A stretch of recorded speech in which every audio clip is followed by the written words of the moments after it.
భర్త ఇంటికి రాగానే కోపంలో ఉన్న భార్యను చూసి భర్త: డియర్, నీవు ఈ ప్రపంచంలో రెండవ అందమైన మహిళ. నువ్వే తెలుసా? భార్య: మరి మొదటిది ఎవరు? భర్త: అది కూడా నువ్వే, కానీ నువ్వు నవ్వుతున్నప్పుడు.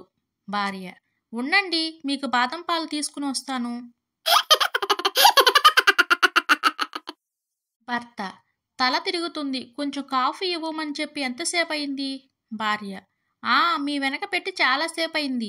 భర్త: ఆ వెనక పెడితే ఎలా కనపడుతుంది, చెప్పాలి కదా.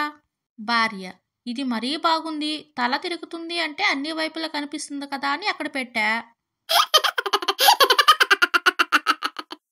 ఒకరోజు ఒక ఇంట్లో ఆ ఇంటి ఇల్లాలు కొత్త చీర కట్టుకుని ఉంది. ఆ ఇంట్లో పనిచేసే ఆవిడ వచ్చింది. ఇంటి ఇల్లాలు కట్టుకున్న చీరను చూసి ఇలా అంది.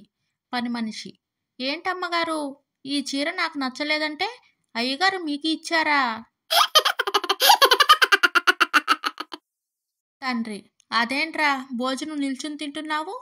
కొడుకు: భార్య సంపాదిస్తుంటే కూర్చుని తింటున్నా అని మీరు తిట్టారుగా, అందుకే నిల్చుని తింటున్నా.